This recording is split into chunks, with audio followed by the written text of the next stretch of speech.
आइए तो आज हम डिस्कस करने वाले हैं समचतुर्भुज के बारे में, जिसमें कि इंग्लिश में बोलते हैं रोम्बस। तो रोम्बस का डिस्कशन होगा। तो रोम्बस में यदि एक, पहला क्वेश्चन क्या पूछा हुआ है, यदि एक समचतुर्भुज के विकर्ण यानी डायगोनल जो है एक 6 सेंटीमीटर है और 8 सेंटीमीटर है, तो इसका क्षेत्रफल क्या होगा। तो हम लोगों ने इसकी सीधी और सिंपल ट्रिक आज करने वाले हैं, जिसमें कि आपको विद इन अ सेकंड आप इस क्वेश्चन को सॉल्व कर सकते हैं। जिसमें कि सबसे पहले देखेंगे कि रोम्बस का जो आपके पास त्रिभुज है, उसका जो हमारे पास फॉर्मूला होता है उसके क्षेत्रफल का, तो वो होता है एरिया बराबर है हाफ इंटू D1 जो डायगोनल दिए होते हैं और D2।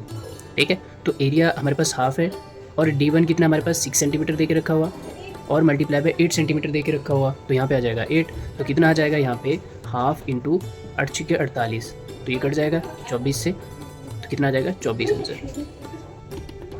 तो ऑप्शन ए जो हमारा करेक्ट आंसर आ जाता है। आइए दूसरा क्वेश्चन करेंगे। यदि एक समचतुर्भुज के विकर्ण 20 सेंटीमीटर और 15 सेंटीमीटर है, तो इसका क्षेत्रफल ज्ञात कीजिए।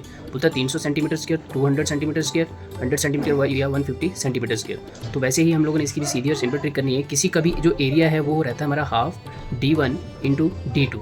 अगर D2 है तो इसमें देखो सिंपल सा वैल्यू पुटअप करनी है, 20 एंड 150 मतलब 15 किलोमीटर। 15 सेंटीमीटर है तो हाफ मल्टीप्लाई बाय D1 कितना 20 सेंटीमीटर है, D2 कितना हमारे पास 15 सेंटीमीटर दे के रखा हुआ।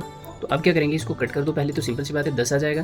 तो इसको जो हम लोग कितना कर देंगे 1 इंटू 10 इंटू 15, तो कितना आ जाएगा 150 सेंटीमीटर स्क्वायर। तो आंसर में आपका ये आ जाएगा। अब तीसरा क्वेश्चन है, सेम क्वेश्चन है लेकिन इसको थोड़ा सा घुमा फिरा करके बताया है। यदि बोलता है समचतुर्भुज का क्षेत्रफल 90 सेंटीमीटर स्क्वायर है, तो एक विकर्ण 15 सेंटीमीटर है, तो दूसरा विकर्ण कितना होगा। फर्स्ट डायगोनल दे के रखा हुआ, एरिया दे के रखा हुआ, आपने D2 की वैल्यू निकालनी, तो वही फॉर्मूला पुटअप कर दो।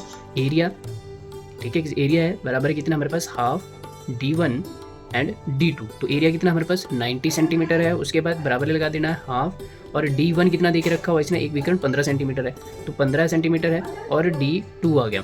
तो इसको डायरेक्ट इसके साथ अगर मल्टीप्लाई कर देंगे तो कितना हो जाएगा 180 मल्टीप्लाई बाय 15 D2। तो इसको हम नीचे लेके जाते हैं, तो यहाँ पे कितना आ जाएगा 180 डिवाइडेड बाय 15 बराबर है कितना आ जाएगा D2। तो ये जब कटेगा तो हमारे पास कितने 12 में बटेगा, तो आंसर कितना आ जाएगा 12 सेंटीमीटर। तो हमारे पास जो ऑप्शन है बी जो है करेक्ट हो जाता है।